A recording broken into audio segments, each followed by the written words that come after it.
Good morning students. हम गोदोहनम पाठ का तृतीय दृश्यम पढ़ रहे थे।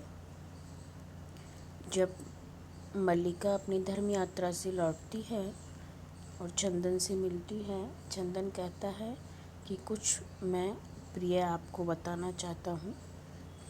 चंदनः ग्रामस्य प्रमुखस्य गृहे महोत्सवः मासान्ते भविष्यति। तत्र 30 सेटकमितं दुग्धम् अस्माभिः दातव्यम् अस्ति।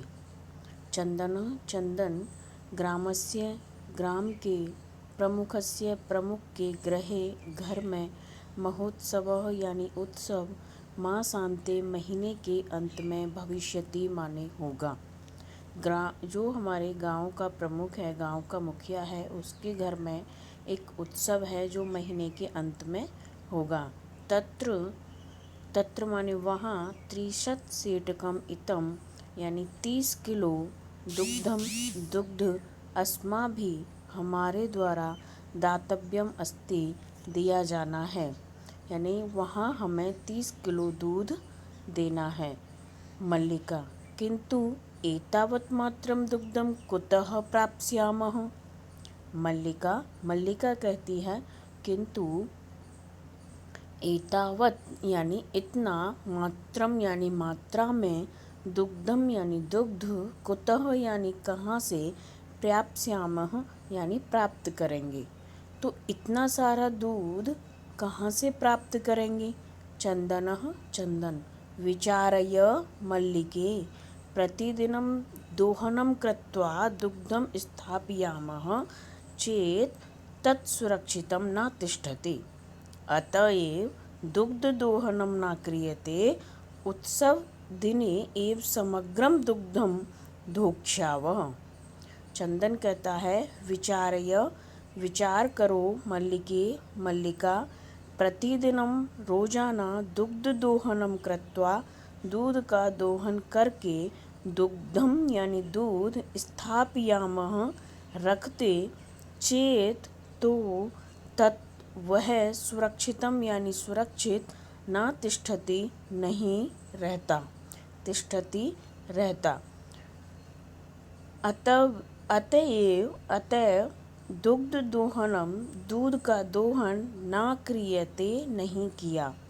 उत्सव के दिन एव माने ही समग्रम यानी समग्र यानी पूरा, दुग्धम यानी दूध, धोक्ष्यावः यानी दोहन करेंगे या निकालेंगे।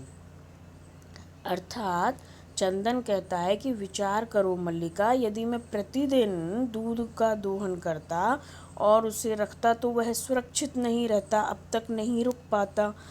इसलिए जो दूध का दोहन है वह मैंने नहीं किया, क्योंकि उत्सव के दिन ही एक साथ सारे दूध का दोहन करेंगे, अर्थात दूध निकालेंगे। मल्लिका कहती है स्वामिना त्वं तु चतुर्तमः अत्युत्तम विचारः। अधुना दुग्धदोहनं विहाय केवलं नन्दिन्याः सेवाम् एव करिष्याव। अनेन अधिकाधिकं दुग्धं मासान्ते प्राप्स्याव।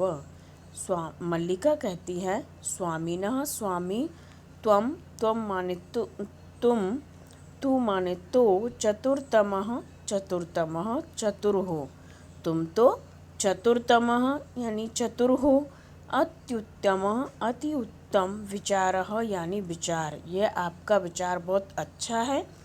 अधुना माने आज से, दुग्ध दोहनम दूध दोहन को, विहाय माने छोड़कर, केवलम यानी केवल, नंदिन्याः यानी नंदिनी की, सेवाम एव यानी सेवा ही, करिष्याव करेंगे। अर्थात आज से दूध दोहन छोड़कर हम केवल नंदिनी की सेवा ही करेंगे। अनेन यानी इससे, अधिकाधिकम अधिक से अधिक, दुग्धम यानी दूध, मासान्ते महीने के अंत में, प्राप्स्यावः यानी प्राप्त होगा, इससे महीने के अंत में अधिक से अधिक दूध प्राप्त होगा। द्वावेव धेनुः सेवायां निरतौ भवतः अस्मिन् क्रमे घासादिकं गुणादिकं च भोजयत।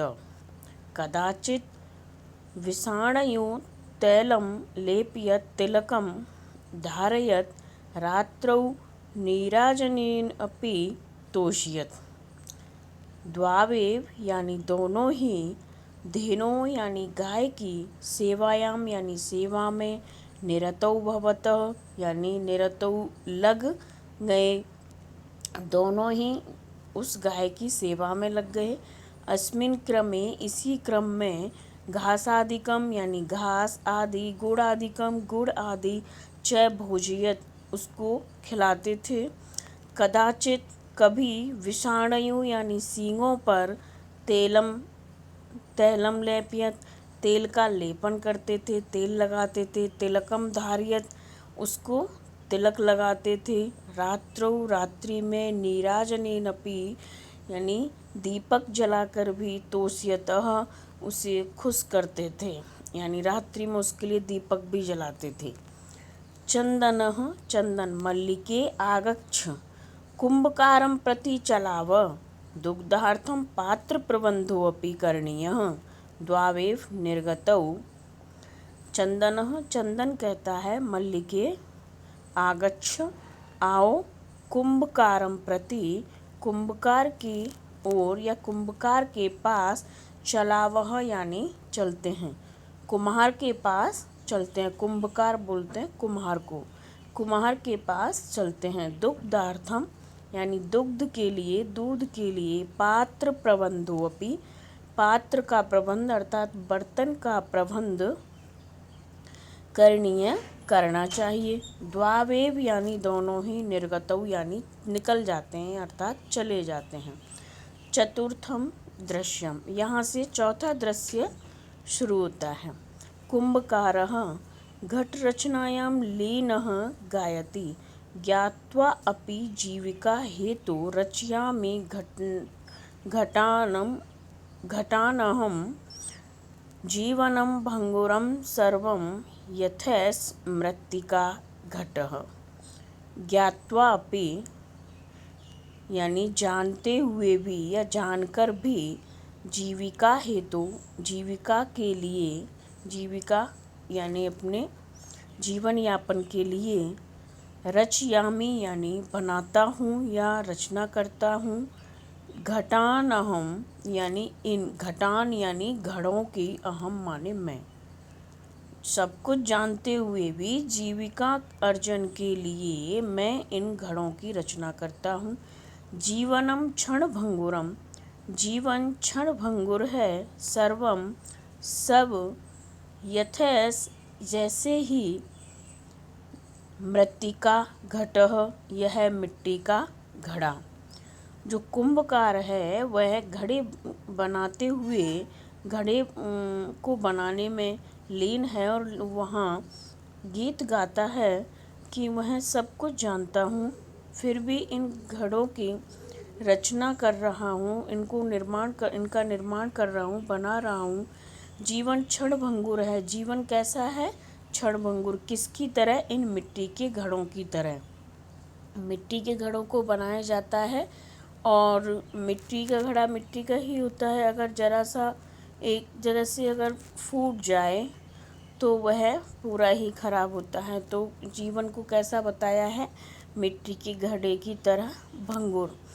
चंदनः नमस्करोमि तात पंचदश घटान इच्छामि किम दास्यसि। नमस्करोमि यानी नमस्कार करता हूँ, तात यानी पिता। हे तात, मैं नमस्कार करता हूँ। पंचदश घटान यानी 15, पंचदश बोलते हैं 15 घटान यानी घड़ों की इच्छा करता हूँ या चाहता हूँ, यानी मुझे 15 घड़े चाहिए। किम क्या, दास्यसी दोगे, क्या आप दोगे। देवेश, देवेश किसका नाम है? कुम्हार का। कथम न विक्रीयणाय एव एते ग्रहाण घटान 500 रूप्यकाणि च देहि। कथम न, क्यों न, विक्रीयणाय यानी बेचने के लिए, एव माने ही, एते माने यह बेचने के लिए ही है। ग्रहण यानी ग्रहण कीजिए, घटान यानी घड़ी, आप घड़े ले लीजिए। 500 और 500 से अधिक रुपयकाणि, रुपये, च माने और देहि, और 500 से अधिक रुपये दीजिए। चंदनः साधु, परम मूल्यम तो दुग्ध विक्रिय एव दातुं शक्यते। साधु, साधु माने ठीक है, परम लेकिन, मूल्यम यानी मूल्य, तो माने तो, दुग्धम विक्रीय यानी दूध को, विक्रीय यानी बेचकर, एव यानी ही, दातुम माने देने में, शक्यते यानी समर्थ हूँ, लेकिन घड़ों का मूल्य तो दूध को बेचकर ही दूंगा। देवेश क्षम्यताम पुत्र, मूल्यम विना तु एकमपि घटम न दास्यामि। क्षम्यताम यानी क्षमा करो, पुत्र यानी पुत्र, क्षमा करो पुत्र, मूल्यम बिना, मूल्य के बिना यानी पैसों के बिना, तू माने तो, एकम अपि एक भी, घटम यानी घड़ा, ना माने नहीं, दास्यामि यानी दूंगा, मूल्य के बिना तो एक भी घड़ा नहीं दूंगा। इस तरह से आज आपने ये 2-3 पैराग्राफ पढ़े, तृतीय दृश्य का पढ़ा, चतुर्थ दृश्य का भी पढ़ा, इसका अनुवाद किया। आपको जितना अनुवाद कराया गया है उसका अनुवाद आप कीजिए। इसके बाद फिर आगे की क्लास में पढ़ेंगे।